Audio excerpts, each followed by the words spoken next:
Please welcome from London, Floetry, Natalie Stewart. Yo, what's going on, people? Welcome to Expect Foolishness. All right. I'm gassed. I'm not gonna lie, I'm gassed. Why am I gassed, bro? Bro, this is a special episode. Yes. We got a legend on this episode, bro. Legend. Went to America, killed it. Took the game over as well, because and it's like they're us. You know, like they went out there and they said that's us. We know them. The pride, the Go pride. on, break it down. Shouts out to Natalie Stewart, the Floacist. The Floacist. One half of Floetry. Let's drop that right. Drop another one as well. Wait, hold on. I'm not even got on the bomb section, fam. Oh, this is why Work experience settings. Hey, studio clap. We gonna do it. It's peaceful. It's peaceful. No bombs. Stop the bombing. Nah. Well, listen, welcome. Thank you, my dear. Welcome. Really glad to have you. I just want to say first things first. We have to get into it and tell the truth. You're drinking wine, and We can say Merlot. That's not. we're drinking that's not- Merlot. that's We're calm. drinking We can do Merlot. that. There we go. Yes. And you saw Travis going through it because Travis. We I asked didn't Travis, see. Listen, what did he do? Because usually when someone opens a bottle of wine, they're supposed to open it in front of the. I didn't know there was a supposed to. However, Yes. he went to the privacy of the kitchen. No, Trav, I got you. He did 85% of the hard No, work. he didn't. You missed the pacing. He had the thingy, and then this is when he knew it was wrong. He was so stressed about opening this He bottle, was in there. and he started pacing. I came back, and I just saw him walking. Look, like, let's just listen, put it this way. Travis is not an alcoholic. Let's just Yes. put it that way. It's and he couldn't open the wine. let me bottle. explain from my side of the story, right? Yes. You bought a bottle of wine. You weren't confident opening the bottle I didn't of know. wine. I did my job. I done my percent of the You job. did, you did. I went out to the shop and found it and found glasses, bro. Let me land. Yeah. Let me land. He's even bought a bottle opener and he goes, Trav, are you okay handling that? I said, does that mean you're not okay? He goes, no, I'm not okay. So I go into the kitchen Yes, you did. because I don't want to operate under the eyes of Natalie's hair, and I don't want to look like I don't know how to open wine. It was okay. And I know these two, man, they're ready to watch you fail at any moment and go crazy. It was okay. And then, did you open it though? I go into the kitchen and I'm trying to figure out my way around the new bottle opener. I've never seen this type of bottle opener before. Yes. I figured it out as Wale was coming in and he got to finish the Wale job. handled the rest while perfecting everything else. You know, round of applause for Wale, because Wale did what Wale does. Anyway, And round of applause for Natalie as listen, we want to talk about you. You know, you want to know we know that you don't do that much interviews and stuff. You don't do a lot of talking. You don't Which is hate. hilarious because when I was 12 years old, my mother told me to make sure whatever I do, I find a way to get paid to talk because I talk a lot. Okay, but then why is no? I looked at loads of interviews. Yeah. About from you talking about your career. Yeah. I do. I believe deeply there's a time to live Yeah. and there's a time to promote and do all those other things as well, you know? So I enjoy living. Yeah. And so I choose what I do, and I wanted to do this, you know. Come Trav on. reached out. I said, "Yeah, let's do this. This is going to Yeah. be great." So that's it. Do you know, nothing crazy. was a mad moment we had in the group, right? So you shared one of our videos Yeah. and I screenshotted it and I put it into the group and then KG was like, what's this? I don't understand. I goes, bro, look who that is. This guy sends me a voice note. No, because you have to understand these the two albums, but like your second album is me. It's just like that, you know that, and it's the way you took "I'll Die." That's my. Oh, I love that. That's your jam, yeah? Oh my That goodness. song No, was a lot to me. yeah, and the way you talk, and it's just like I'm with you the whole time. So when he said you're responding to the stuff, I was like, really? Like I was locked in. I think this is CDs. This is still CD Listen, era. CD yeah, era. it's CD era. Yeah. That album is, gosh. It's 2005, 2000. Yeah, it's almost 20 years old. Well, look, put it this way. I am a huge admirer and supporter of Trav's mum. Yeah. Angela Lamar is one of my favorite people in the world. Yes. Which brought my attention to Travis. Yeah. And I'm a huge admirer of Travis's work, you know, and seeing what he's done and how he's gone about having an icon of a mother and manifesting his own lane. Trav, I don't know if you even remember this, Travis, but he came and performed at my first event, which is Flow Vortex, which is 10 years old this year. Bloody hell. Which is the UK's #1 poetry event. Let's go. Let them know. So our paths crossed Yes. back then. And I just, I love to see good people doing what they do. And then when I saw the podcast and you guys got me laughing out loud on the phone, doing my dishes and stuff. So I just wanted to make sure that Travis knew I was enjoying it, and I had to repost what I reposted, and then Travis and I were able to reconnect and just chop it up a little bit. And he invited me on. I was like, so we're really, I ain't gonna lie to you, we're really happy you're here. And one thing I want to ask though, because Travis he's really well known on this pod for being really brave and really like he's doing a lot. Like we call him Heroic Trav here. When he did that poem, was he getting into the deep emotional Trav? What kind of Trav listen, was that? all I'm gonna let you know is Travis had on a suit. Oh, snap. Oh, snap. Was it shiny? He was super. Was it shiny? No, it wasn't a shiny It suit. wasn't shiny. No, it was a fly suit. Yeah. Oh, Yeah. snap. Yeah, I really did. You guys were shooting that show at the time, remember? Yeah. No, I think there was twice. There's two. There's the one I did with Seb. Yeah, that's Seb Eubank, but there was you another came time with I came. Seb. I came and with the another suit. time when you came as well, yeah. Bloody hell. And you guys were shooting that show. Excuse me, I can't remember the name of the show. It shall remain nameless because I do not want the Google I like search. that. Did you just wipe it out of my brain? I have tried to wipe that from many people's brain. No, never that. It was. Nah, it was a part of the story. Yeah, it's a part of the story. I'm looking for that show again.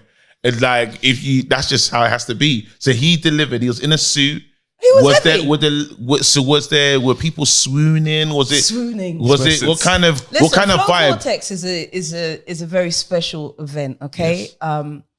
When I created Flow, I was taking a break. I was healing from my experiences that I'd had, the great outweighs the other, but the other is always enough to heal from, And I'd taken a moment. And in my prayer space, I was like, okay, I'm ready to do more. And I was guided to what was the most important part for me of my career before I went to the States. And by far, it was the open mic. It was finding the open mic scene, which I didn't know existed. I graduated from the Brit School. I'm the first. Oh, yeah, Brit School graduate. Absolutely. I'm the first intake. I'm a part of the first intake of year 10s at Brits. So Brits was open in its third year I get there. And so I'd finished Brits. I'd gone to uni because Dad wanted me to. And big up Daddy. And I quit uni. We'll get back to that. After 2 first years. Because I was just ready to. You said 2 first years? Yeah. You did your first year twice? Yeah. I did 2 first years. Okay. The first, what happened? You did the first one though? How's that happen? The first year comes out of my dad calling me at 8 o'clock in the morning every day through my summer saying, have you changed your mind about uni? And I had the grace to do whatever I wanted to do, but I applied. So I went on teletext. Oh my word. Even that stress of finding the number, the slow load. Oh. No, the people don't even know how deep it is. I went on teletext one morning because I just couldn't take it anymore. My dad at the time was living in Saudi Arabia. I'm an army brat. We did the army. I was born in Germany. I started school Yes, we learned that about you. Yeah. I wanted to get into that. We've been born in, I like the camo. Moved around and so my dad was in, we were out of the army, but my dad was in Saudi at the time and was calling me every morning. My dad knew that I could get a degree easily. He knew I had the study, the mind, my poor daddy. But I had the bug. I was ready to go. I was trained. I was a trained performer by now. Yeah. I didn't even know I was a poet when I left Brits. I knew I was a writer. But in my first year. And what was you studying in the first year? Teletext. studies in race and culture and criminology. I was interested in these things. These are the things I talk about. Yeah. So it doesn't sound. It's not off brand for you. This sounds. It's not off brand, but it's completely off brand because you know the main thing to getting a degree is to do something you want to do for 3 years. That's right. That's right. That's the main point. Yeah. Of choosing a degree. Yeah. Because by the end of year 1, you'll be saying, I'm ready to go. You realize you want a Carla in that moment. That sounds like a course. A Carla will see that and say, that's a Carla me. wouldn't do the course. A Carla would read the books and Carla's do the research. like me. Yeah. No. The course is full of an interesting set of cats. Big up everybody. Yes. You know, criminology, you know, I'd see my brother's friends go through a lot with a police force that these young folk don't even know nothing about. Yeah. You know, the breed of institutionalized racism that was about at the time. So I was about it. I talked about this stuff. I was passionate. I just didn't want to do 3 years with really the people in the classes, if I'm going to be completely honest. So then I was like, okay, let me be truer to myself. Yeah. I'll do theatre and English. But then I did theatre and English at a school that is not, I should have been at Oxford or Cambridge or even Middlesex Uni at the time had a great theatre department. I should have been somewhere that, you know, was known for that kind of thing. What it does. I'm coming out of Brits, man. I'm ahead. I've kind of done a degree, you know. Yeah. I was the last student of the year at the Brit school. I was ready to go, you know. And then one day I went to a poetry event. Wow. And that was it. So much so, I actually called my dad, God bless him, because I told my dad for a while that I was ready to leave uni. So he bought me an apartment because he thought that was going to... That's a power. That's a proper... He thought that was going to help, you know? Yeah. I started to throw events in my apartment.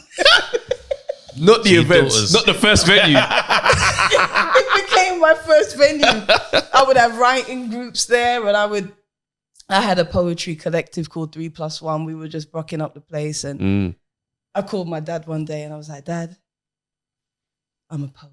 And I really thought he would understand what that meant. Yeah. You know, which was, I've got things to do. How do I explain this to you? But there's many a vision. I've been dreaming, seeing audiences, seeing this stage that I was supposed to be on. These things, you know, had been. So I thought 3+1 was Marsha's group that she. That's like Wikipedia or something. Yeah. So she wanted some spoken word over the vocals. So how did that? Where did that? No, thing Marsha come and I met playing basketball, right? Yeah. Marsha was a part of Brixton Top Cats. Yeah. Conglomerate. They still strong today. The Chicago Bulls of England. So no, she was deep in her brother, her dad, you know, deep in the foundation of it all. I was a bit more of a street ball kind of where you can talk. Yeah. Trash talk is. And I wasn't really into the male coaches screaming at young girls kind of thing. I was like, it's not that important. We don't. WNBA wasn't around. So as far as I was concerned, we're not gonna make it. Like, calm down. That's a suicide. I mean, let's go, but Coach Carter, chill, you know man. What I mean? Yeah. You know, my sister was a big basketball fan, which led to me playing ball, and we loved it. You know, it was awesome. We played ball 3 to 4 times a week. Great. Met Marsha and her family through that. Then when I go to Brits, Marsha is at Brits, but she's 2 years older than me. So she was there studying music business, which I suppose is a smart thing to do. I was there studying performance, you know? So we know each other. We're both who we are, very much solo. Are you are you guys friends at this point, or is it just a weird? I know you know who I am. We go straight there. No, it's like but like you know when you're a student in the thing, but it's like you're just peers. You're both fathers, right? Yes. Yeah, you're both fathers. Yeah. All fathers. All of us. Fathers. All fathers. Excuse All married in here. All married. Yeah, all married. Wonderful. Yeah, Okay. Before we get to the marriage part. But when you create something with somebody, they Yeah. become family whether you Straight speak to away. them or not, That's right? that's our story. That's no matter, yeah. no matter That's where you almost our kind of- story. Wait, you That's don't almost- leave Wale out of ours. I'm not You leaving can't- No, Wale. I'm saying with me and Travis is almost our story, but not quite. 'Cause- Not quite. Yeah. Travis is trying to still So- build his relationship. Yeah. That's hilarious. Then when- He had a beautiful wedding. I was we're invited. sat here, and you know Marsha and I's creation, which is Floetry. Yeah. Do you know what I mean? So I'm very much of the order of I speak positively of things. You know what I mean? Hey. We're not in a group now. Mm. You know, Mm-hmm. and as I said, we started off as solo I'll get you. artists, energies. Listen, when Marsha and I used to sit courtside at WICB in Crystal Palace, Mhm. people played their best games. Oh. Oh. because we've always the energy when it's together is something. Yeah. So that's whether we're trash talking. At the side No, of the being court. trash talk by Floetry is Being trash talk by crazy. Floetry, and you know it's like, you know it's best subtle, Yeah. it's best sultry as well. Peaceful. Hey, My spirit, my All spirit. you gotta do is air it, yes, Yeah, and so- when you shoot, Yes. so it was there. Do you know what I mean? Yeah, yeah. Anyone who was there of that era knows exactly what I'm talking about. So what was you like? Really coming with some serious trash talk? Yeah. Yeah, we spoke the game. Very, very I don't seriously. think I'm ready to. I can't imagine just how you But deliver basically, stuff. I don't- couldn't imagine you don't- being. Yeah, it's hard. Don't be all right, let me get the right names now. I'll show my age. But you know, don't be the best baller in the world in warm-up. Oh, yeah, that's smoky. And they get to the okay. game. That's crazy. I don't want to understand see what kind of- 37 crossovers while the music's playing. Do you know what I mean? And then the game starts, And then the game starts, and it's Listen, different. missing 2 jump shots in a row and hearing that is crazy. however, we were very inspirational. Okay, people would go away for the summer and really work on it. Yes. Okay. All right. Now I'm getting the vibes. And That's we were the crazy. generation of early ballers going over and balling in the States. You played ball in the States as well? Not myself. Okay. Not Marsha. That's like Steve Bucknell and that kind of era. Steve Bucknell, yeah. Yeah. Stevie O. He was Played a- ball with he's him a- at Crystal Stevie Palace. O, Yeah, come yeah, on yeah. now, Steve, darling Steve. So yeah, the newer man them. The Stratford man there. I used to think Stratford was this really big place, but So just far off away. of them, you know. And then I got there and it was a roundabout. I didn't realize them lot were so, you know, El Seaman, all of them. that's They were funny. so. Anyway, I digress. So yeah, in fact, that's kind of how part of the Floetry story. I mean, I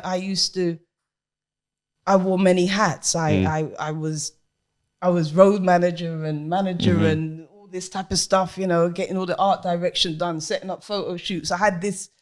Can I ask about when you lot decide? So you're both in Brit right now. When is that moment when you're like, we should This is a thing. do something so like we leave Brits, Yeah. right? Like I said, Marsha did year 13, so she was there not as long as me. I did 4 years. Marsha did 3, I think. Anyway, she goes away and becomes a songwriter. She has a solo song out. She signed to Warner Chappell's ZTT. She has a solo song out. I'm doing my thing. Anyway, Mars hears about 3+1. We always check back in because WICB happens. We check back in. We know what's going on. Marsha's brother. We're really good friends as well. Grew up as kids together. You know? Yeah. A good dear friend of mine, Questman from the original. They're gonna Ill Kids crew. Yeah, original Ill Kids crew. Quest was making some tunes with Marsha. They were like a little Missy Timberland Yeah. outfit. Okay. Yeah. And I was just, you know, Quest I'd known for years. We were just hanging out. And he played me some of the stuff he was doing, Marsha. And it was some exceptional tunes, man. Exceptional. And I'm like, I got to check Mars. I haven't seen Mars in a while. Mars on the other side is hearing about 3+1 and what's going down and how, you know, I was the +1. Yeah. Yeah, 3 Okay. 3 guys and me. And so we just kind of got on the phone again and Mars was like, yo, you know, I got hooks and you got poetry. And I'm like, well, I'm getting into, what's the difference? Why can people replay songs, but they can't replay poems? You know, what's the, I was really starting to get into just the stay science. a little bit closer to the... Sorry, Yeah, I was cool. getting into the science of the music, you know, and vibration and sound waves and what it all does and what it's all for and how it carries the vocal and all this stuff. A dear friend of mine now, Coco Brown, he had put out this tune called Sundress in the States, and it was poetry. He had a band, he had a video shot. Just, I think we were just happening on Love Jones as well, you know, so it was just, poetry was just really huge at the time. So Mars had something, I had something, and it was her birthday. I went down to her house for barbecue. She sang a chorus to me. I you know, said I got some poetry for that, and we created this song called Fantasize, right? Then I had a show, because I had shows. You know, I had gigs. We were gigging everywhere.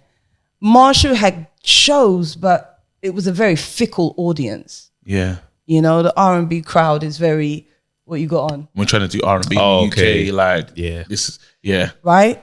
So Mars had a thing that she was doing. She was opening, doing different things and writing for a lot of people. So I said, Mars, you got to come down to open mic. You got to come and feel these. This is an intelligent audience. They celebrate art, you know? And I had a show. God rest his soul. Ty was on the show. It was MCs versus poets, right? At the Spitalfield Market. feels like something that couldn't only happen in the UK. The poets were 3+1. The MCs were Ty and Breeze, and I'm so sorry. One Yeah, night. man. That's why I said God rest his soul. What a night. Ty, Breeze, and I'm sorry if there were more MCs, but the poets won. It was hardcore. But anyway, I was having my own kind of friction within my group. 3 guys and a girl, it's gonna happen. And I said, Mars, come down and perform this Fantasize with me. She came down. There's no Floetry, there's no Floacist, this is Songstress, it's Nat and Marsh. I'm gonna bring my brethren Marsh up, up on the stage. You stand there, Mars. Yeah. And we performed, and this was this thing that I knew I had something to do. I knew I was working towards something I had to do. And I felt the experience at the time. I saw the audience. I know how I felt performing. And boom, we knew it had happened. I had to grab her and we had to walk to the back, because all of a sudden we saw friends and everything. We saw that switch to that. It was just our audience, you know? So we went down and then we started to perform. That was, so I finished Brits 97. 98, I start uni. 99, I start Floetry.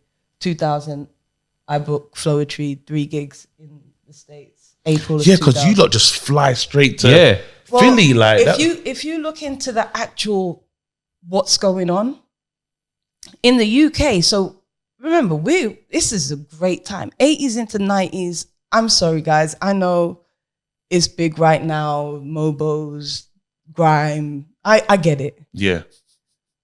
But I'm talking Soul to Soul, Loose Ends, Omar, Real McCoy, Desmond's. 80s into the 90s was a time to be Black British dread. It was just happening. And, you know, this is coming on. We're talking about Fresh Prince is on. But you're not missing Real McCoy. Yes. We weren't. It wasn't. I need to get to the bomb machine, because this guy is hurting me that we're not even dropping bombs on this thing right now. There you go. There we go. Right? Now you're locked in. You know, you're saying mad things right now. Tony Tone's playing, and we're loving it. It's our anniversary, but Omar's dropping. There's nothing like this. We are not in this country thinking to ourselves, "Who are we?" You know what I mean? We're just being. We're being and being. Second and third generation Windrushers, our chests are high. Everyone's nasty, other than just how we felt. Me and my best friend in high school made our whole relationship based off of everyone else being nasty. They don't wash their chicken. They don't wash their rice. You know, we had culture. We had, you know, there were youth clubs. There were Afro-Caribbean centers. You could hear dominoes licking when you walk down the road. You know, it was a time. Yeah, that people were still doing head nods. People were still head nodding strangers. Yeah, head nodding strangers, bringing your voice down when the elder got on the bus. Do you know what I mean? Sorry, Mrs. Brown. Sorry, Miss. Sorry, Auntie, can I get your bags? You know, all of that. That was it. Was we were highly cultured at the time, and you know, we were dealing with a lot, dealing with conservative government. We're dealing with single mothers can't raise kids. You know, all of this foolishness coming out of the TV. But we were so well represented. Choice FM. You know, my uncle was program director of Choice FM, Vince Herbert. We had just, it was just happening, you know. All R&B from the States had to get UK remixes. yes. Do you know what I mean? Like artists were coming over and not even knowing that their big tune Remixed. It was remixed. That's mad. You know, we had what we had, you know. US came and we're getting inspired by us. So we were aware of that. Yeah. Even when we went to Philly, we were aware that Loose Ends cut their album in Philly. You know, I didn't feel a thirst of anything. I felt very much keeping it going. It's part of just the natural journey, natural progression. Yeah, that's where a lot of the audacity comes from and the energy. I remember when we got to Philly and they were like, yo, it's a hard crowd. And I was like, I'm from London, bro. Entertain me. I'm from London. You know, you got Jamaicans and South Nigerians. London. Yeah. South London as well. You know, so if we could rock that, Yeah, we couldn't. Yeah, then let's go America. You guys cheer for Yeah.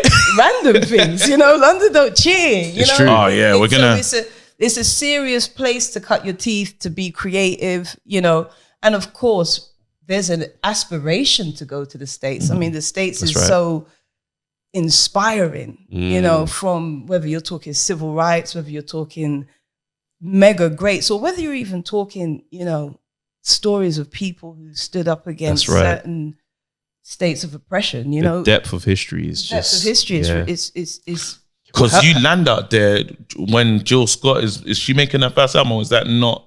we are at A Touch of Jazz when Jill is finishing off her first album. I've always felt like Getting Late and another track, I can't remember which one it is right now. I feel like those were played to Jill first. You know what I mean? Yeah. She'd wrapped up and they kind of got to us. I have to ask Fidel about that. But I mean, music used to sleep in our apartment, you know, for a while. Music was a busker, you know, so he was crazy. You know, the vibe is happening. The first record I placed was on Bilal's first album. You Are. Drop 'em. Wow. You know, I mean, the first time I met Jasmine Sullivan, she was like 12, 14, like around there. No, you know? and did Lions, Tigers, the and voice was the voice. I just remember hearing Jasmine, thinking to myself, Lord of mercy, is she going to be able to wait on this industry? Because she was just, I mean, her mum, God rest her soul, her mum used to have to escort, you know, bring her to the performances because it's a bar and everything, you know, and she was so young. But she's always been outstanding, always been outstanding. Go on, Yeah. What was the response like when you compare it to, say, like the UK audience versus the US? Audience isn't the thing. Business is the thing. You know, England's a hardcore place. England will blatantly not have the best players on the football team and lose for years. You know what I mean? Like, England's racism is different. Than Like, yo, America's Ian racism. Wright was not picked for this team. Why? England's different. England has made, I think it's starting to change, but it doesn't celebrate Black excellence. You know? Like I said, you know, I love watching Only Fools and Horses over and over again. Love the show. Awesome show. Yeah. Why Desmond's ain't on there, I don't know. Why Real McCoy got burnt and then got found, I don't know. The tapes were burnt. It's like, oh, we found them. We found him. You know, it's just the twisted compliment and how our output here is dealt with is very different from the States. Because the States, listen, lynching and all sorts is going on, but they're going to win the Olympics. Yeah. And if that means we got to put everybody on the team, we're going to put everybody on the team. And have a crazy disparity at the same time. So it's complex. It's not, it's a different complex, you know? Yeah. But here, after all of that success that we spoke about, by the time that show in particular that we did, by the time I knew what Floetry was, I knew there was nowhere to take it here. Yeah. All the A&Rs had been fired. The industry had just gone through the reshaping that it went through.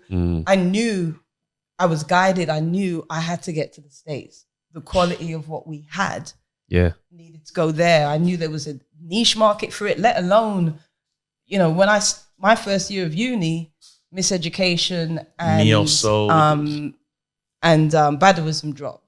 Yes. You know? Yeah. Classics. Yeah. Right? And I'm like, need to get out there. That's right. 100%. You know, and followed that calling. Yeah. Followed that energy. I'm a windrusher though, you know. You got grandparents who are leaving the island. That's right, to come in here. their young 20s and stuff, you know.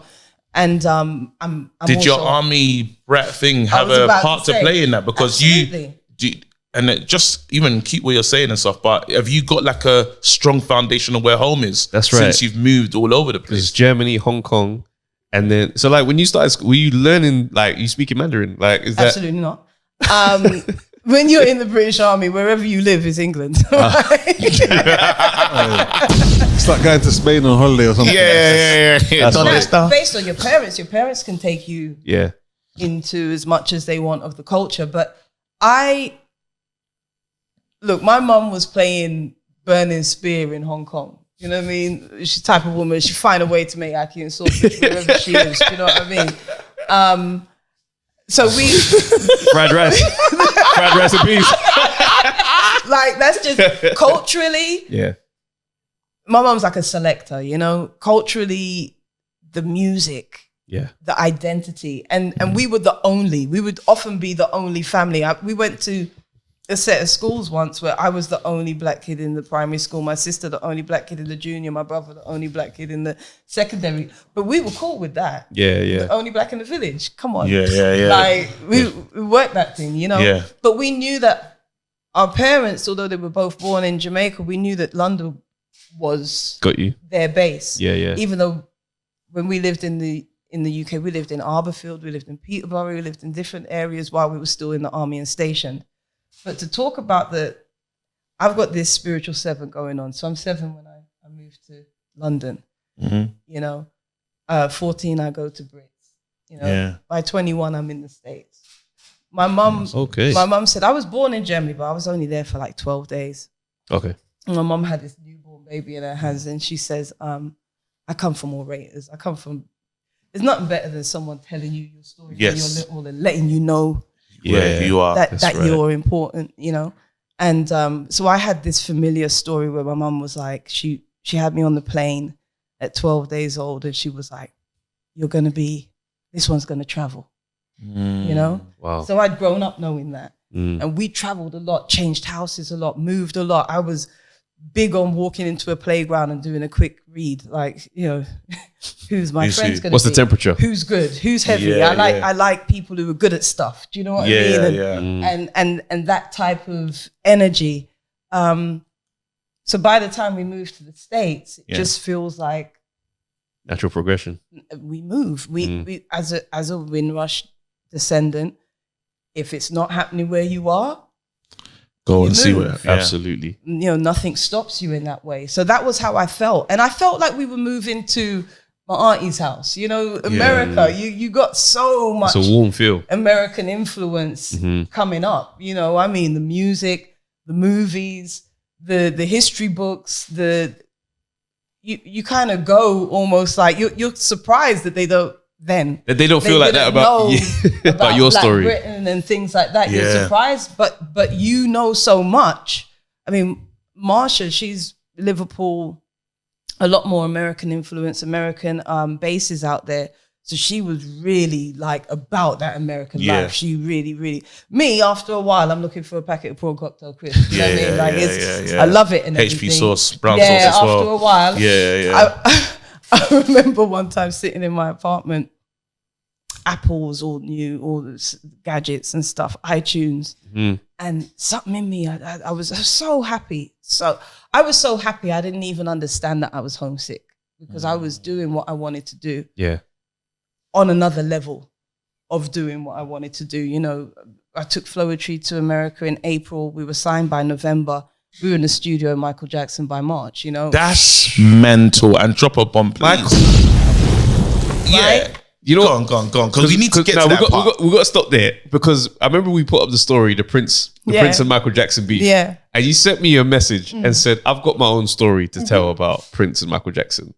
Please, let's... Well, it's really interesting, you know, because the person who signed us, John McCain, God bless him, set us good, man. We were being signed by Motown at the time, and then John came in, Neo Soul's happening, right? Yeah. It's happening.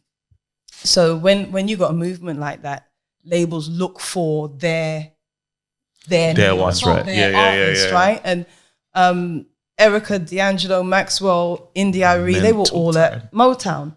So Kadar Massenberg was signing us to Motown, and then John McCain, who's just an absolute genius, Janet Jackson, Shalimar, Kurt Franklin. I mean, the amount of things that if you look his name up and see what he's connected to, he's just like the last of the A&Rs, you know, absolute genius.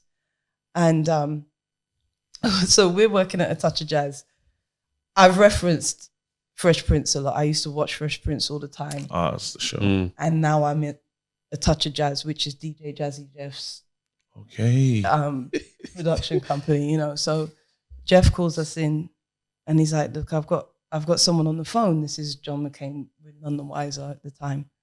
And John's like, hey, nice to meet you guys. I just I got a message for you. And he says, hold on a second. And he plays this message down the phone. Hey, John, I love that Butterfly song. I love it. Let's do it. I'm happy whatever we need to do. Get those girls. Let's do it. And it's Michael Jackson on the phone, you know? And John's like, look, I know you guys are signing to Motown, but basically come to DreamWorks and Michael will record your record. We're going. Pack the bags. We're going. Let's go, Marsha! You know, let's get Marsha! We're doing it in the car now,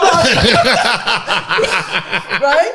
So this is a very serious time in the development. But Motown must be furious because that's not funny. Like, you lot all out here, it look like we're at their finish. But it's not even that. It's that thing of, we're Motown. What do you mean you're going somewhere else? It's all very Michael Motown. You know, it's all, but it's, so yeah, 150K later. Bam. Bam. Talk about it. We go over to DreamWorks, which was awesome. Michael records a song. And what was really beautiful about Were you in the studio with Mike? Yeah, for 2 weeks. So he's a perfectionist then, because 2 weeks, like you just... Oh, Michael will sing a line for the day and be like, you know... Rest his soul. We thought Wale was bad with the cook. Oh no, listen, let me tell you something. We were recording with Bilal and Michael Jackson at the same time for the first week. And it was so interesting to see Michael Jackson warming up, you know, with his piano, you know, with his vocal teacher, like for the first, hour and a half before we start. And he would do like a 10 to 3 day, you know. And okay. Then B, big up B. It's such a character. But B was just like... Jumping and just... in and out. Vibes in. I had this line in the Bilal record where I said, you spoke in pearls and diamonds, I spoke in symphonies, right? And he said to me, I love the line, but I need to sound like a two-teeth pimp. That's a reword that, like how a pimp would say it. Reword. Right? That was beautiful what you said, but reword. Which was incredible because then, you're in the studio with Michael, and he's like, I'm not going to touch anything. I just want this song to be exactly how it was. I mean, what he did for us, it was such an offering because all he wanted to do was co-sign us. That was it. You know, the record was on his album and it was on our album. It's unheard of, you know. Yeah, for real. He just wanted to promote these two young Black British South London girls. John McCain and he were best friends, you know, which in itself. But that was just all. Is that on your first album or second first? You have a Michael Jackson on the feature first on the first album. So flying now, knowing, especially what your mum saying, this girl's gonna travel. Well, this is what's crazy because it's not even a feature. This is what he did. So Marsha's vocals are on his album. Yeah. He just put the song, his version, on his record. So he actually has, his version is somewhat a remix, a remake. You know, he did his interpretation of it. Very interesting, publishing all types of things. If I'd have known what I did. No. He was very fair. He was fantastic. But the business. I'll leave that for my memo. My memoirs. Should have done that. You should have done that course that Marshall was doing. This is what I'm trying to say. This is what I'm saying. Should have done the course. Well, To see the course. I remember. I'm not saying. Marsha did that course. Did music business. Yeah. If I'd have known what I knew now, because I was She was out there, dude. part That's of just the the vibe. record. She was trying to make content, baby. And not only that, I'll tell you this. I was like, I want my album to get out. And I was very aware that there are things that can happen in this business where you have to pick your battles. And I was focused on getting the project out. Like I said, Floetry, poetic delivery, musical intent. Floacist, my flow assist. Flowicism is the movement. Flowology is the mindset.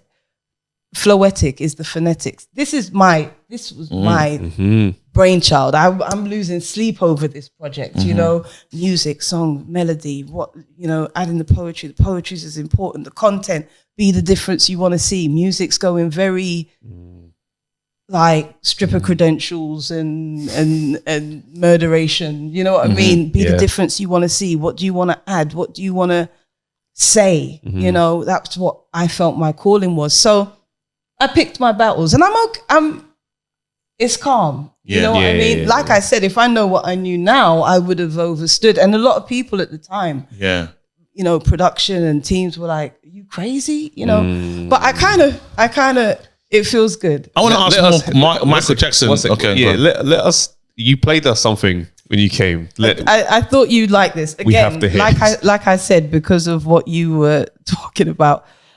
So there's still more on the Prince side, but let me see. Hey Mike, where did you get butterflies from?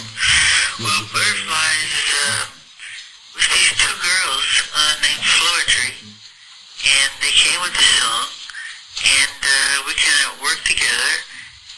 It's mainly these other two girls who mainly composed that one. Wow. And I think they're British. They're British girls. They're Black British girls, and they were just phenomenal. And I thought it was just, something I really, really liked. So we did some kind of counter, hooks and lines, and painted it with different sounds and everything, different colors.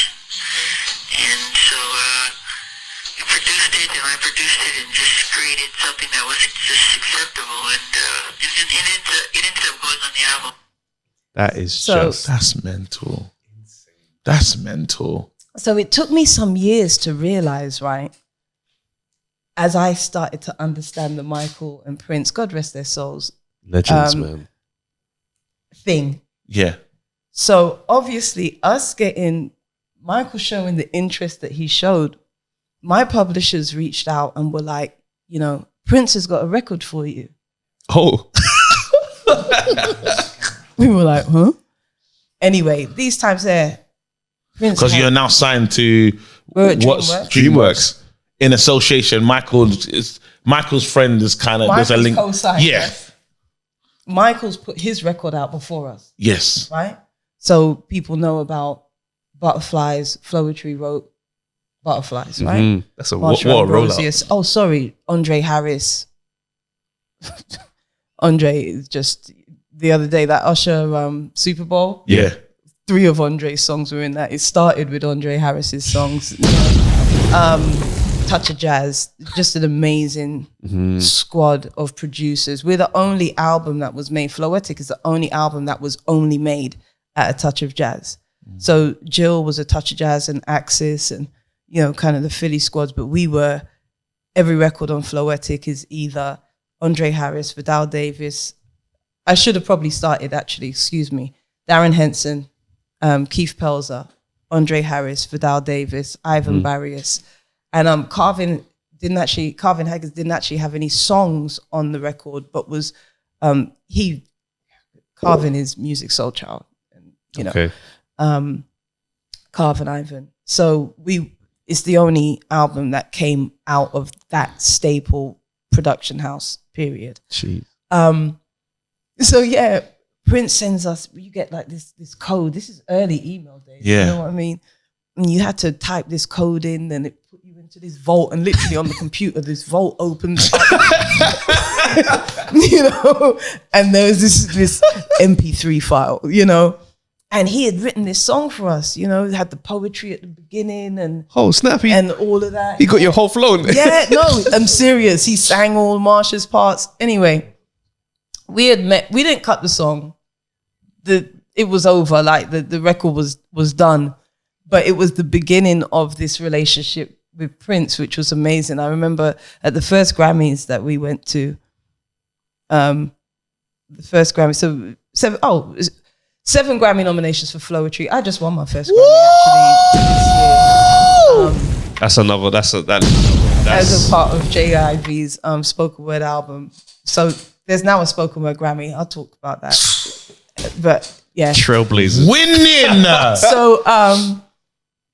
So the first Grammys the second Grammys that we went to, the first Grammys we went to was in LA, but we weren't nominated yet. Our project wasn't out.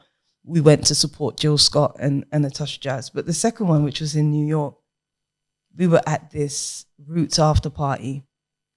Killer, everything. The music was just out of here. Anyway, and at some point, someone was like, you know, Prince is over there. Like, what? Prince? That's one of Mum's albums in Hong Kong. Purple Rain. Gotta see him. So we go over and he's got these bodyguards that are like walls, you know, like you knock on them. 6'10", just massive. Excuse me. And this is when I started to realize that Floetry was a password, which is interesting. This word, Big Up Fusion, that had come up after a show one day. Fusion's like, yo, man, that poetry is flowing, man. That's some Floetry shit. Floetry. But Floetry became this password. Yeah. Hello, can you tell Prince Floetry want to say hello? They open. Prince is there. Prince is asking Marsha, do you have any Middle Eastern background? Because your voice is somewhere between a yodel and a Middle Eastern See, it's just random and see. you know, like we're like, okay. That was the beginning of the relationship. Then every Grammys we went to after them, we would go to Prince's afterwards. Yeah. Jam session, you know, and a couple of other things. We did this festival that we started off. Is Michael Jackson aware that you lot are chilling with like? Was Michael at those parties as well? Michael was parties. Listen, Michael had played us one of his tunes that was on his album, and he's like, I need a rapper for this. And at the time, Ludacris was huge. Yeah. Right? Southern Hospitality had just dropped, yeah? I wanna Michael Jackson wanting that on this. That would be too I wouldn't be able to do that. Michael was like, I need a rapper. Who do you think I should get? Ludacris, and I was like, Ludacris. He was like, huh? But you know, Michael don't do that. Like he didn't tap in, if you know what I'm saying. You know, he was the algorithm. You know what I'm saying? Like, yeah. That's funny. I think he ended up. Who did he end up getting on there with Jay-Z? You know, I think he got Andre 3000 if I remember correctly. Okay. Don't quote me on that. Yeah. But so no, the Prince part kind of starts to take over. You know, so he would come to our shows in LA and he would invite us up to his spot. Best gigs I've ever seen in my life were in his living room. What? Yeah, he used to have crazy. these performances in his house that were just out of this world. Remember one day he called me up, grabbed my hand and pulled me on. Everyone who's playing, you know, you're talking about Larry Graham, Maceo Parker. I mean, you're talking about just legendary musicians. So they'll just be at his house though, with no. You guys are. There's an audience, but the audience is like Stevie Wonder, Patti LaBelle, Stop it. Jamie Foxx. You know, like. You got Stevie Wonder just sitting there, just watch. What? What's he did? Travis? If you Travis, what's he doing? Wait, what did Travis, what's Stevie You know Wonder? what I He's should- watching. You know, He was. You know what I should He say. was watching for this. He's watching. Cool. But you know what I'm saying? Yeah. Like, you know, everyone's there. Alicia Keys, Yeah. India Arie. If you That's a mad audience. That's to a crazy be like, crowd to get if up you in front didn't of. know the people, Yeah. it's because they signed the checks. You know, that type of way. Oh, Like- wow. Like Okay, if you cool. didn't know Yeah, the yeah. person's name. Absolutely. But he greets you with a absolute confidence. Like, he just knows you. Yeah. Come on. I If know you're who you in are. there, like to get in there again, my brother is an incredible international businessman. Yeah, he was doing some business out in LA during the Grammys one year. So I said, Mark, yeah, come check me, because the Grammys is around my birthday. Yeah, come check me. It would be nice. Come, I'll take you to the Grammys. So I didn't tell him we were going to Prince's, right? So we went and we ate. That's crazy. And then we got in the car. We went into the hills and we were at this house. Knock on the window, you know, like Matrix man. What's the password? Yeah. You know, like, again, Floetry, you know, and they let us in. And my poor brother, you know, as we step out of the car, he just sees the symbol hanging in purple, you know. Oh my gosh. Just You know, lit at the doorway. My brother just my big brother, you know, just looked at me like, this is great, and also, damn you, you know. That's a surprise and a half. We went 2 days straight. The first day, he's like, second day, he's got on his Floetry t-shirt. Of course, And I just see yeah. him walking past with Elijah Wood, you know what I mean? Standing outside, smoking a cigarette with Jay Leno. Marcus was just no. calm. after He knows how to move. He knows how to move. No, that's an experience. What? Yeah, I so in terms of memories, this is why, you know, you said to me, I don't do many interviews or whatever.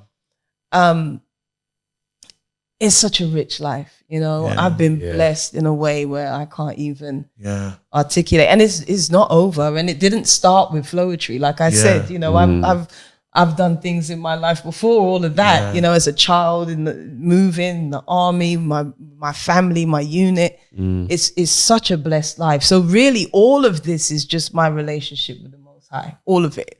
Absolutely. Like I said, by the time Floetry happens, I'm seeking that because I've been seeing these stages, you know, these are my dreams, you know.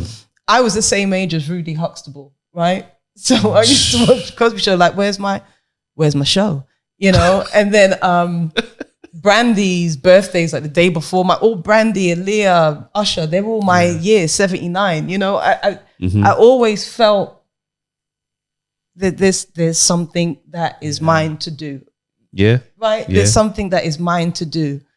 And I had an argument with my parents once when I found out that my paternal grandmother's name is Celeste Bravo, right? On paper, we're Jamaican. You know, that's not what people call her. Yeah. But I was like, Bravo! What a name! Yeah. You know, Yeah. you gave me Natalie Stewart? I got things to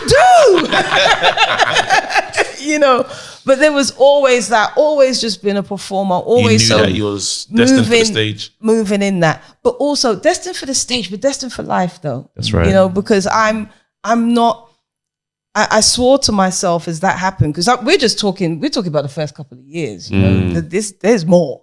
Yeah. You know, there's more in the silence, there's more in the wilderness, there's more in the more. Yeah. You know, there's going to South Africa, there's stepping away from something I love doing because I know I'm supposed to. Yeah. You know, Okay. and the benefits that come with that, because there's many benefits that come with that, you know. There's a feeling that I get from you in terms of like being spiritually grounded. Yeah. Did you ever feel like at any moment in that, like you get out to America, shoom, we're in like Prince knows us, I could phone him and everything's different. Did you ever feel like you got caught up in any of that? Looking back. There's no way to not get caught up in living your dreams, Yeah. you know. But I also knew I was moving into the belly of the beast. But, you know, I was born in the belly of the beast. I'm born into the army, you know. It's an interesting mix, but there's always, what am I supposed to be doing? Because I know, I don't even believe, I know that we're all being tested constantly. And I don't get any grades for passing the question on your paper. Yeah. You know, I have to pass my tests. Yeah.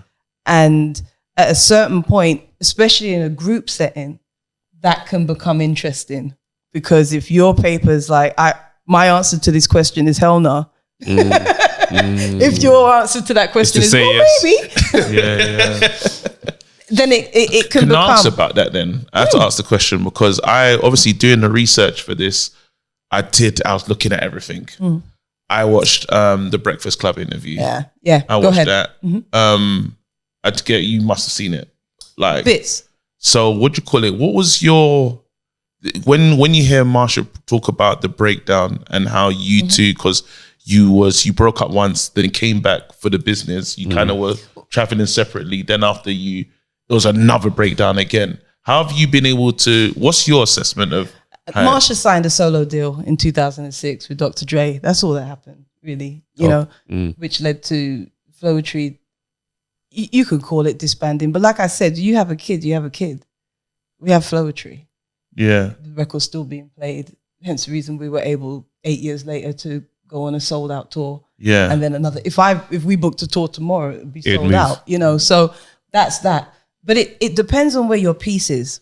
No, because she's talking about, because the main thing I heard her say is like, she knew the moment, because you sound so spiritual now. And she said she knew when she was on the bus getting home and then she was It's pregnant not true. and she was But going it's okay. That's not true. Yeah. But, you know, Mars is in an environment of kind of Real Housewife, Breakfast Club. They promote that. They're into salacious kind of things. Yeah. You know, it's just not true. Okay. But, you know, in this world, the truth has to be enough for you. Yeah. You know, I learned something really amazing through that experience that I don't shed much light on it because the story never. dope. Yeah, that's right. But the reality is too dope to spend too much time on that, you know? The what happened Yeah.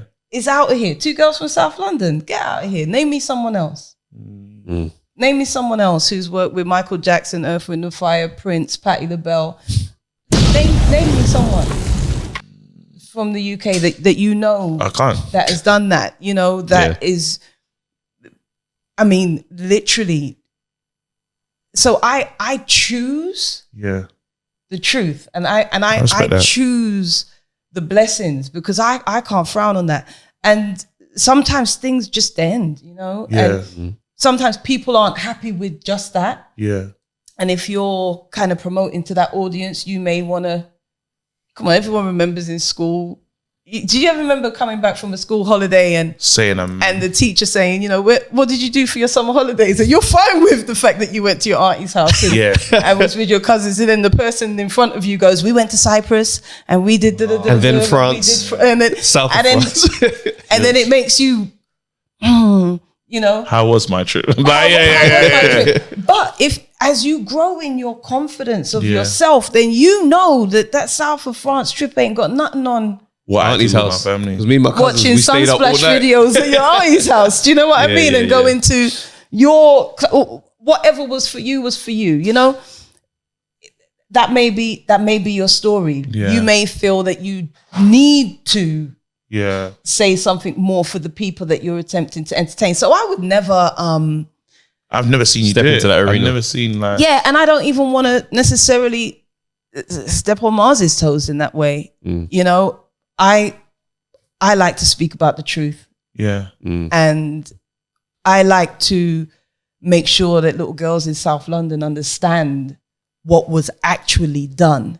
Yeah. You know, I'm not really into sacrificing things for other things. I'm really into what happened, why it happened. I'm about that. Yeah. You know, I love that. So if Breakfast Club was dealing with real journalism, Yeah. they would have invited me on. Yeah. maybe a couple weeks later to talk about it. They didn't. So obviously I'm not in the right sorority or fraternity or club or line of what they were doing. Because real journalism, you never just get one. That's real. Side of the story. And them Side of a Grammy got both story. your name on it. So You don't do that, you know. And Charlemagne used to come to so many Floetry shows, you know. But I can't be. I wasn't there. The Lord had me somewhere else. Yeah. You know what I feel mean? that. And so I'm not involved in that. in terms of like, you know, how obviously the breakdown happened the way it happened. How did you feel when that chapter kind Like of shit. Yeah. But in my own way, like shit. When I say like shit, I don't. I'll tell you honestly how I felt. Yeah. Like most relationships, there was a time to get out before the heartbreak happened. But if you want to hit override, that's your business. If Yeah, you that's- want to start getting into divine real. business and going on like, I can fix this, I can make this happen. Yep. I had as many signs as I had to do it. I had as many signs that, say for instance, I only got the name for 3 albums in me. Floicism, Floetic. Sorry, Floetic, Floicism, Floology. Floicism was the live album DVD. Yeah. Come on, locked in. I didn't have a fourth Okay. album title. Yeah. So by the time Marsha said that, you know, Dre was signing her, there was a part of me that was just, I got it. I got it. I would, you know, I wouldn't necessarily go that route off of what happens to singers who go onto that label. I got it. I wasn't done. When I tell you I love Floetry, I mean, I'm talking about when you create something from nothing, Yeah. there is a feeling when you know the thoughts when people were looking at you like you were like, I remember walking with my brother once and I was like, yeah, the group's called Floetry. We were walking into his house and I remember, and my brother's a patents businessman. He's in the business of intellectual property, right? Okay. Yeah. So he turned around and he person to looked know. That's at a good me. brother to have. Good brother to have. Listen, all my siblings are the right ones for me. He turned and he looked at me and he said, Nat, so why are you going to call it what it is? You know? And I said, because it's what it is. And he went, okay. I remember it, you know? Yeah. And the fact that became now my keyword. Who's Yeah. it? Floetry. It became this thing and how it took and hit. So I've got there's so much proof of the Lord for me in this. Yeah. Very personal. I remember we were sat courtside at the Sixers. So Marsha and I meet playing basketball. Our manager was Dr. J's son, you know? Julius Irving III. This is crazy. We were sat courtside one day. I'll never forget. We used to stay up until 2:00 in the morning to watch a little bit of basketball. This must be Iverson era. Oh, was it ever? Of course. Absolutely, Arm Iverson sleeves. ever. Mad arm arm sleeves and cornrows. They called them cornrows. I called them cane rows. But hey, and we were courtside, and earlier that day I was on South Street, and Dr. J, who was my manager's, it was my manager's dad. Yeah, calls my phone. That's mental. Hey, girls just want to know if you want the courtside tickets tonight, and Absolutely. cool, insane. pops, yeah, and went to the game, sat in Dr. J seats, courtside at the Sixers. It's madness. And then, some runner comes over. Hi, Floetry, how you guys doing? We just want to know if it's okay for us to put you on the Jumbotron. And also, is it okay for us to show Doc? Could you ask him? Give me a second. Hi, Doc. Yeah. Hey, Pop, how you doing? Yeah, they just want to know if it's okay to put you on the Jumbotron because he's in his box. And he's like, yeah, tell them that's fine. Okay, yeah, that's fine. Now, I tell that story to explain how personal it is. Yeah. Marsha and I met playing basketball. Oh, what a journey. We sat at courtside at the Sixers. Yeah. no, the first time I ever spoke to Stevie Wonder, we were at his radio station, and he called, and the first thing he said to me was, I was just talking about you yesterday. Oh, yeah. What? It's just really personal, you know? I get the thing of you saying that there's so much beauty in the thing right. that you couldn't, you wouldn't want to focus on the... You have to choose how you tell your story. You have to choose how you tell your story. It's your responsibility. We did some work on a Macy Gray album, right? Macy Gray was in the studio. Try to say goodbye. That used to be my party trick. I could sing like Macy. Macy is Jamaican descendant, and her actual name is... You're not gonna say that used to be my, and not do it here. I'll do it in a minute. And her There's no way. Actual name is Natalie. Okay. Okay. Right? I try to shake it, and I choke. Try to walk away and I stumble. Anyway, so that used to be my party trick, right? All of making Floetic. I used to love to do that in the studio. That's Then one day I'm in the studio with Macy Gray. And we're having a conversation, and I played her my first single, Floetic. Now, you have to understand, I was a slam champion poet, right? I used to blow people's heads off with numerology and, you know, deep. And now I've got, like, bare love songs. Yeah. And I remember catching myself like, whoa, talk about getting carried away with things. I'm trying to check, like, is this deep enough?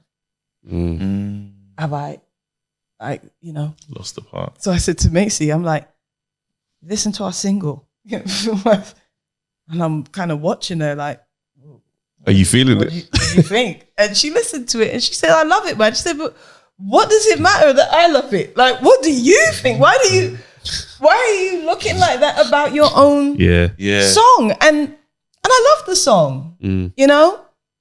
And she dropped a bar on me. She was like, yo, this is your dream and it's your responsibility to not make it a nightmare. And I remember her saying that to me. I remember her saying that to me, and I just thought to myself, you know what? Yeah, it's like I've got young artists that I mentor, right? And they'll say to me, you know, I've been invited to do The Voice. And I'm like, don't look at me like that. If you're gonna do The Voice, do The Voice. And go on there because you want to win it. You know, don't take part in something that you've got a judgment on. Like, just don't do it then.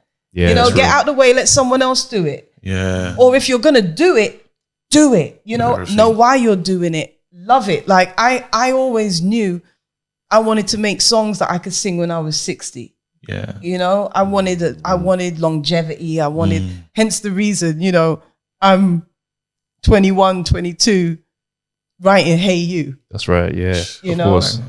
I wasn't. So was longevity something that was on your mind? Because like, I feel like when you go to older eras of like artistry, do you know what I mean? Even as far back as, you know, whatever era you want to go to, there's something about the work. It just stands the test of time. And I feel like culturally we've moved away from that to this microwave era of viral success and all the other things. But it's like, it seems like there's a cash in right now, this second. I think culturally we've moved. I think culturally we've been moved. I think that we're in I think it's a high level of atheism right now. I know when I was young, right, I cared about my parents knowing things. I didn't want letters coming home from school. I didn't want to get in trouble. Yeah.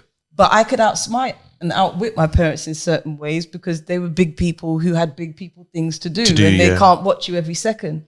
But I tell you what, I thought that God was watching or angels were watching. There were certain things that I wouldn't do, not just because my parents couldn't see me. Yeah. Like there was a certain level of responsibility or moral aptitude that I had even as a kid. That's not to say I didn't do dumb shit. I did dumb shit. Of course. But I'm talking about moments that, you know, you get home and your parents don't even know. But you still feel the shame. Where you were, what you did. They don't even need to judge you. They're wondering why you've grounded yourself. Why are you so quiet today? They don't even know that you're self-checking. Yeah. You know? But that's a good upbringing, I think, where it goes beyond just being under the eye. I remember when the cameras going up, you know. Oh, you remember? And everyone's like, man, they're watching everything. And then I realized I'm not a criminal, you know. So actually, hopefully, if my car ever gets stolen, they'll help out. It will help me, you know, and recognizing that I'm more concerned about what God thinks than I am what anybody else thinks, right? So, so with that comes self-checking, growth. There was always an idea of longevity. There was always an idea of I want my grandma to like my music. Yeah. Okay. You know. You know, it's funny as well. So I have a situation with yours, and you know, on Wait in Vain. You know, you got done it. Yeah. That was beautiful. So I went on a date. Yeah, I went on a date with that. Why yeah, am I concerned? I went on a date now because it's a mad story. I went on a date. Well, she's my wife now, innit? Do you know what I'm saying? It's hard it was to date crazy. to Floetry music. So you go on a date, yeah, and we get to the door. I'm usually someone I sometimes just walk into the friendship zone easily by mistake. I didn't know I was here. Yeah, go on a date. The date ends, but there's no kiss. Yeah. I'm like, oh, sugar, this ain't good. Friends on time. This is horrible. I met her mum. Her mum likes me, but there's no kid. Like nothing's happened. I get back to the car. Obviously, I put an album in it. Wait in Vain's playing, yeah. And then because you got the sultry, the way you talk, yeah. Please leave. It's embarrassing because I never told the story. Yeah. The winter is here. I start crying.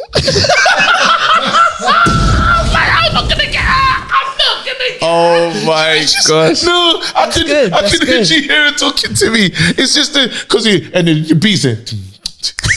Yeah. And you were just talking to my emotions. And you was talking about waiting in vain for the love. And I never thought that song's never hit me the way it was hitting in that moment. I said, I'm waiting in vain. She's never gonna love me, bro.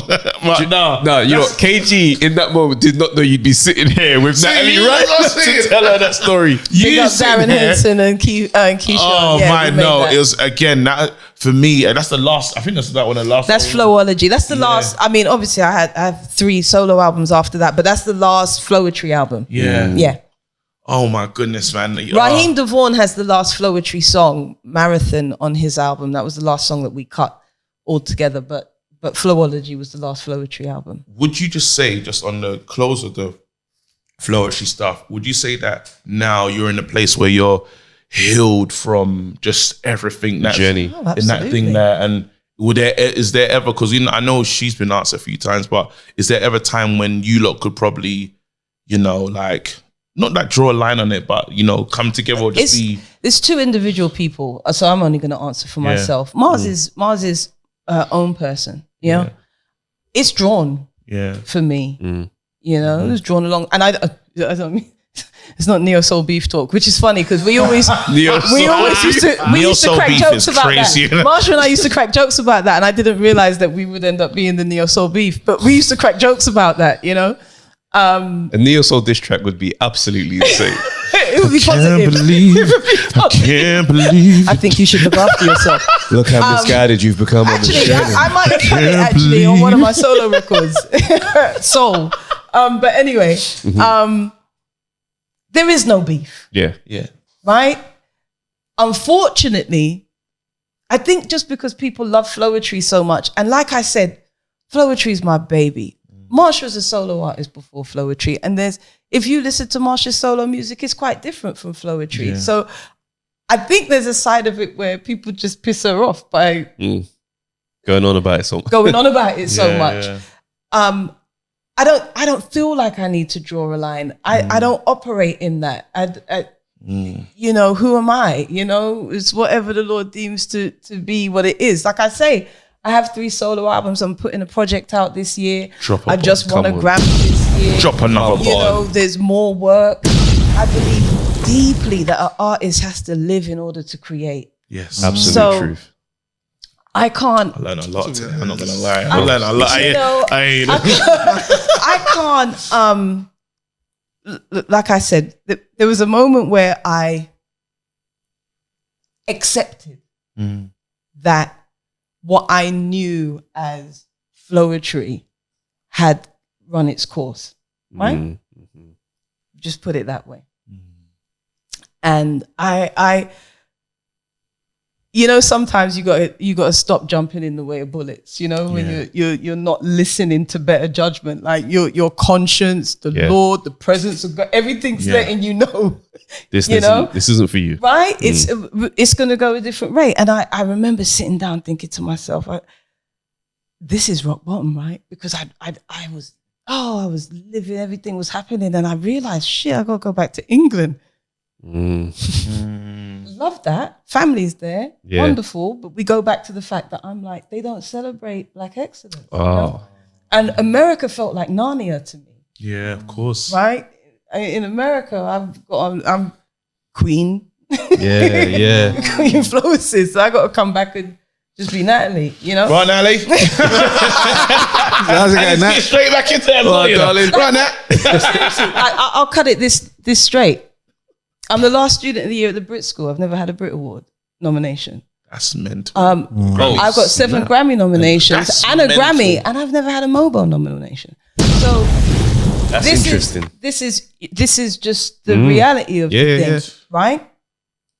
But it's how you tell yourself the story. That's insane. It's how you tell yourself the story. It's what's for you. So when I humbled myself into that moment and I remembered how I'd got there, this has all been divine. I went into my prayer space and I was like, I remembered this. I remembered Job, and I thought to myself, I want to drop on my knees right now and rip my shirt and say, why me?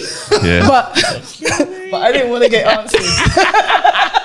With more tests. Your job. Nah, Lord, take me off that list. I didn't want to get answered, right? So instead, I humbled myself, and what came out was, you have my attention. So talk about getting carried away and taken away with stuff. I said, you have my attention. And what I received back was, so are you still blessed? And I was like, yes. Yeah. It's like loving your primary school, then you got to go juniors, loving your junior, got to go secondary, loving what you know is what you know, isn't it? But do you trust your life? And if you've been so blessed, who the hell are you to not walk forward with some form of confidence? Fear is healthy.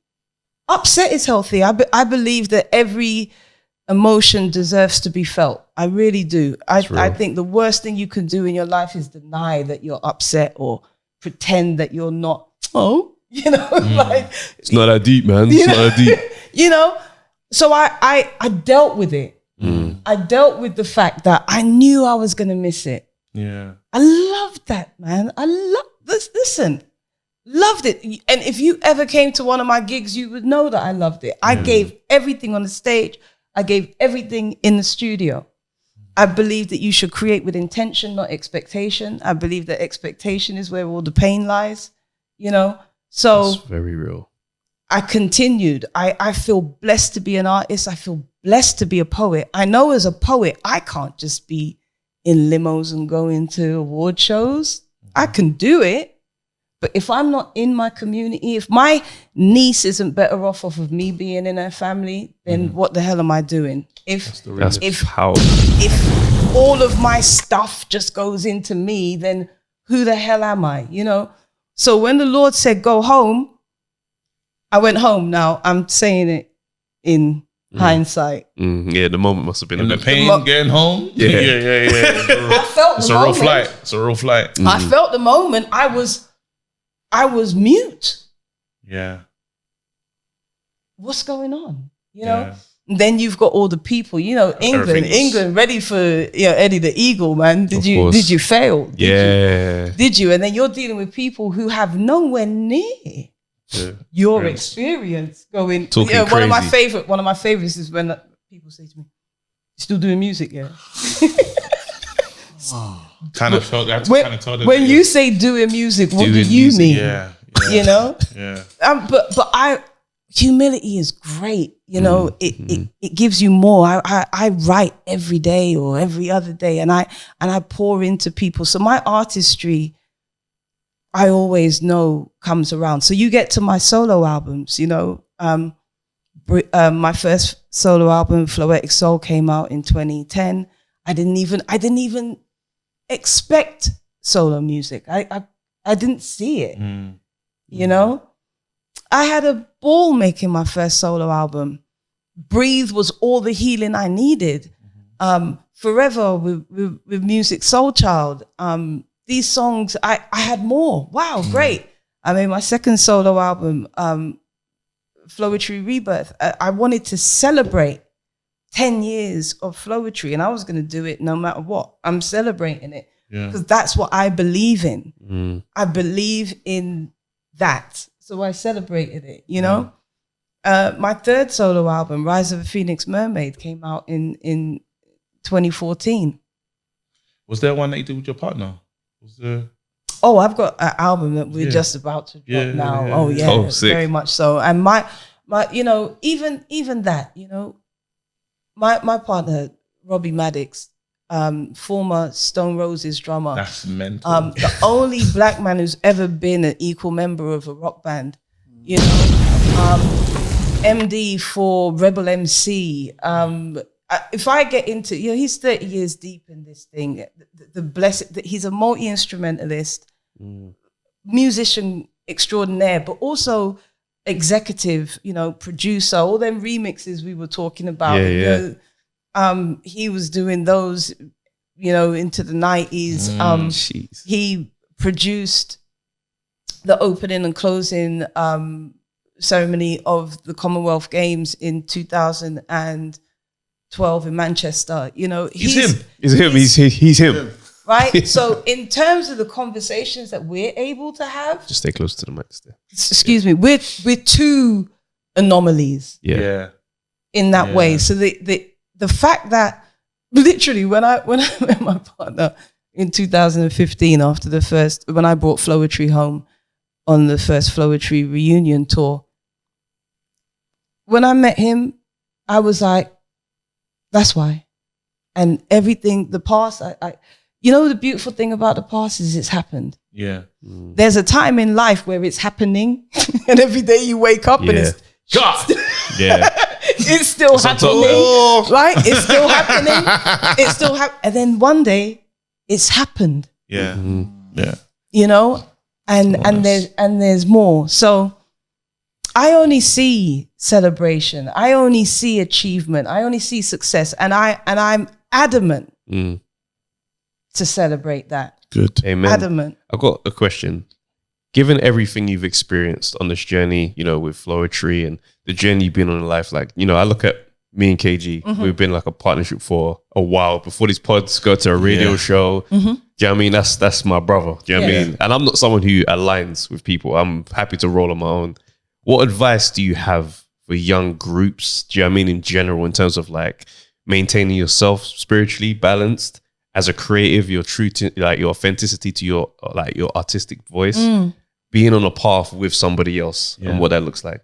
Transparency and honesty is everything. You know, your circle doesn't need to be huge, but you need to be able to look each other in the eye. And that doesn't mean everything you're going to say is going to...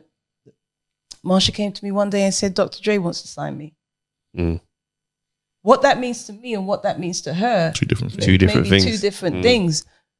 But I'll be damned if I'm supposed to say to her, how dare you? I know what Dr. Dre means to her. Yeah. I'm going to have to figure out What, man? my own feelings. Yeah. But you can't crush someone else's thing, you know? Yeah. You honesty is better. It's better to just know, you know? So there was a while where I didn't know, and that was harder than knowing, Yeah. you know? Truly wanting the best for each other is very important. Yeah. Whatever that means. Yeah. You know, you said for young groups, there's a side of youth that is just youth, right? So the human brain stops growing at 25, right? And the last part of that to grow is the part that connects with memories and sense and being able to measure. I was 21 when I moved to America, right? I was 23 when my first album came out, 24 when my second album came out, right? 26 when we were young. So what you want from the world, you should probably give yourself. Forgiveness, understanding, you know, those type of things are very important. You know, when you're very young and you deal with mass success, that's a lot. Yeah. In and of itself, you know. Like I said, creating with intention rather than expectation is very important. Humbling yourself to education. Far too often in the arts, people act like it's just a thing. Vibes. Yeah. You know. We went to America. I mean, shit, every time I walked out into an underground car park, I was like, shit, Terminator, you know. We walked into this place that's quite cutthroat. And we had dollar signs on our head. The ability to do, if you don't know your worth, if you don't know what your worth means to someone else, like it means something to you, to somebody else, it means, where's the calculator? You know, being aware of that. I remember when I signed my first publishing deal, I was just like, you gotta read your contracts. I don't know. Yeah. I thought all that legal terminology. I thought I was being deep, you know. Going to TLC, you know, like humbling yourself to the fact that you need to study, that you need to learn. Your manager's supposed to work for you. You're not supposed to work for your manager. You know, relationships are so important. Learning though, this idea of everyone does everything by themselves. Nobody does shit by themselves. Respecting your team. Look at what we were just saying earlier about Wale and his perfectionism. Wale's perfectionism. Yeah. You know, what everyone brings. I love collaboration. Yeah, I'm a sucker for it. Yeah. I love the fact that I know what I have to do. I got it. Yeah. 100%. I work on it hard. Like I'm a perfectionist. Yeah. But I also know I want to meet an incredible lighting engineer. That's their thing. I also know that's their gift. And then I want to learn from that gift. So it gets to a point now where I go somewhere and I go, hey, that's not what it needs to look like. have you got one of those complexion machine things? have you not spoken to my friend Wale? Let me get Wale because Why are you starting to shoot before holding that thing in front of my face? we're not doing anything until Wale gets here. Right? And you learn. Yeah. Say, for instance, with music, there are so many people. Look, star energy is star energy. There's something about a front person, right? There's something great about them. Quite often, background vocalists are better singers than lead vocalists, right? Yes, but lead vocalists are lead vocalists. Yeah. But especially for the spoken artist, whether you buy into this title rapper or you liberate yourself overstanding you're a poet, right? If you don't sit down or know a musician, but you do music, you're confused. If you've never sat in a room of musos, bass player, guitarist, drummer, if you've never learnt from genius musicians, then really and truly, if you get burnt in the end, you get burnt.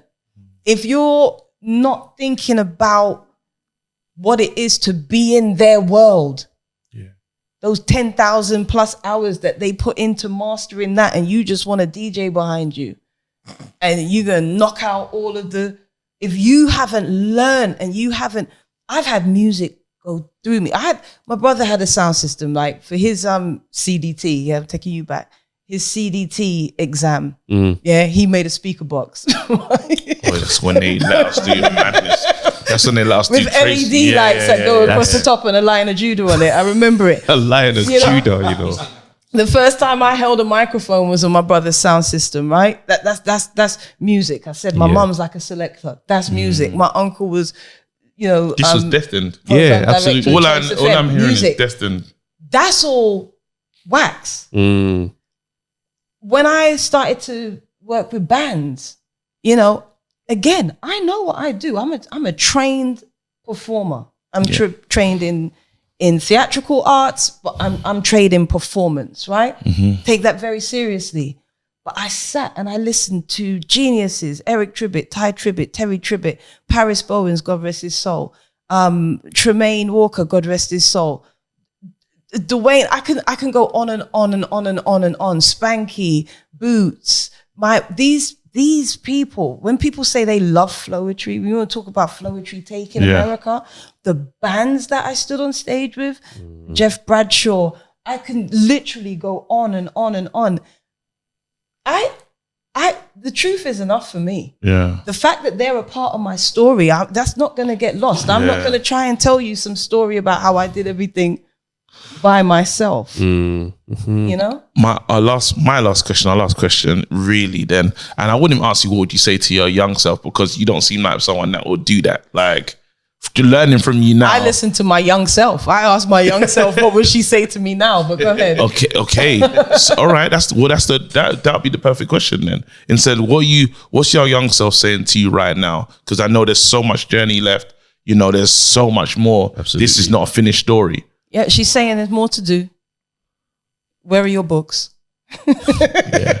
For real. Yeah. But to be honest with you, she's high-fiving me. She likes where we are. Good. It's exciting. Like I said, you know, big up J. Ivy, my dear friend, has just won the first two back-to-back, the first two spoken word album, poetry album Grammys. Yeah? I'm a big fan of J. Ivy. Like, I was Def Jam Poetry. I remember her story.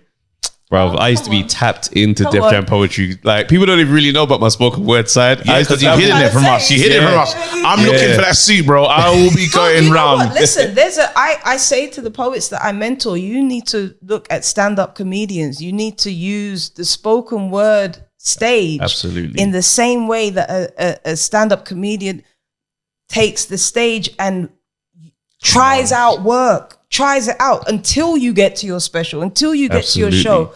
Far too often as poets, we think that's it. It's like, no, do a part of it. If your poem's 7 minutes long and you got a 2-minute slot, do a part of it. How do the people take it? Then that might be a play. You know, that might be something more than just that, you know? So there's a very deep relationship between the comic and the poet. Me and Lionheart, you know Lionheart? Of course. Original flow poet. Of course. Me and him, we used to be tight back in the day. Like, we didn't perform together, but we talk poetry. Like, you know what I mean? So I'd see elements in his game and I'd be like, right, like that. There's something in this space. Do you know what I mean? And the ability to speak. The ability to speak, to walk into a room and to feel confident. To have a conversation. Forget performance poetry. I often say to people, I can't imagine my life without writing. I wouldn't want to. It's a very tiny percentage of what I write that I share. Writing is how I live. It's how I look after my mental health. It's how I develop. It's how I get past forgetting who I am and why I am and what I am. You know, sometimes you want to, I don't know, let's say you've got a problem with a parent, right? And you need to deal with this kind of, you know, closure idea. They might have a problem with their parent. Who had a problem with their parent? The world has been corrupt for a long time, you know. It didn't start the other day. There's a lot of trauma. So if you're thinking that someone else is supposed to break their healing process just to listen to yours, then it's not necessarily going to go like that. So writing for me is a way to meet yourself, greet yourself, know yourself, be honest. We live in a world where until very recently, you know, to get a degree, you had to learn lies. You know, Christopher Columbus discovered America. You know, you know better, but you've got to you got to write that down. Write that to get the A. You know, so it's a very strange world with honesty, and writing is a way to be honest. Like I said, every feeling deserves to be felt. So to be able to get through stuff. So this art of poetry, I don't just see it as all these magnificent, and I mean, I've told you this much of incredible stories that continue. You know, it hasn't stopped. You know, there's more and more and more. It doesn't stop.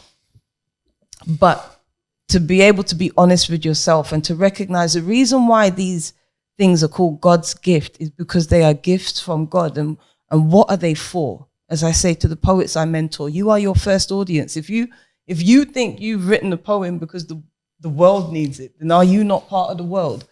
Are you listening to your work? Are you growing? Are you writing the same song over and over again? Are you writing the same poem? Are you got the same, like, God bless her, Mary, I love you, Mary J. Blige, but you know, that's a long time. Of the pain. Yeah.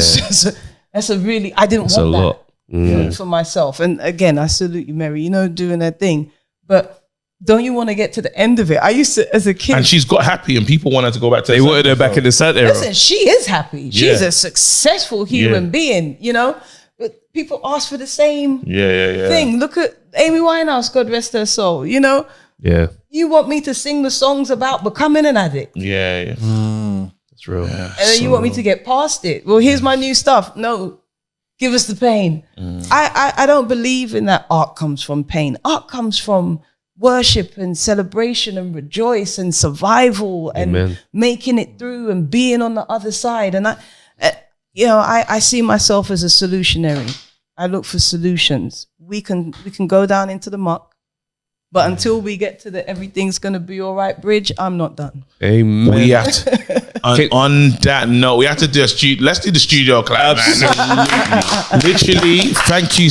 Honestly, like, thank you so much for coming. For real. I'm like, I'm even more happy with the voice note that I sent him when you responded to our first video. I'm like, yes, this is the person that was meant to meet. I think 100%. there's so much knowledge. I've taken away a lot. I've learned so much today. Definitely. This, you know, and definitely. again, just come away with just admiration of yourself as well. Bless you. You're like an amazing woman, but a really amazing speaker. So thank you for Big blessing facts, us, man. man. Give thanks. Thank you for having me. Can you tell JIV, his verse on Jay-Z and Kanye West, Never Let Me Down? Yeah, man. Damn near changed my life. Listen. My rhythmic regiment navigates melodic notes for your soul and your mental. That's why I'm instrumental. Oh my. Oh yeah. Oh, that's in my head. Yes. Ivy is, all right, now I'm in the room. you know, I was like, who you know y'all what's even better? He's an amazing person, which is great, you know. Ivy has just worked so hard behind the scenes as a member of the Grammy board to separate out audiobooks, comedy albums, and spoken word. That is why we now have a spoken word Grammy. Wow. He has won the first two. I'm on his last album on a track called We Live In. I'll send it to you so you can check that out. I was just talking to Ivy yesterday. So, you know, more projects. I got another project coming out this year. support him. Really looking forward to that. You know what's great about being an artist? You see, if you're an athlete, it's your twitch is gonna go. You know the game more. Yeah, but you just can't. But you're not as fast. You can't jump as high. And there's some kid who's learnt your moves and is gonna come in with it, getting you out of here. right? And it's like, Travis found that out when he you know, came just off. as I I tried to get back into basketball this last year, boy. Listen. Them young kids weren't playing with just me go to at all. go to the local recce, just shoot around, yeah. But you know, the great thing about being an artist is you get better. That's right. You get better if you can survive the experience. That's. Which is your responsibility to survive the experience. I hope you lot are listening. This Absolutely. is the key part. Yeah, You know, right. because you have to beat your own pessimism. Yeah. You have to, you know, after you've been through it all, then you go, well, this is what happens and that's what happens and people. You have to beat your pessimism. Prince said to me, you know, it's going to take you 10 years to own yourself. He said, don't worry about it. That's just as long as it takes. But once you own yourself, like how I own myself, you could do whatever you want to do. And you know what? He said that to me in like 2004. And 2014, I put out my last solo album. And I owned myself by then. You know? Hard. It's just a part of the process. That's hard. So, Hey, bro, my wife ain't even ready for the deep passage for that door. I'm hitting her with quotables. Ladies, you know it's gonna take 10 years to own yourself, you know. Right now, I don't even listen. How many years into knowing yourself do you think you are? Have you beat your own pessimism yet? She's like, who have you spoken to? Nah. Listen, another big round of applause. Thank you so much. Look, don't forget to like and subscribe. What an episode. Hope you got blessed as much as we have been. Till next time. Peace. We're out of here.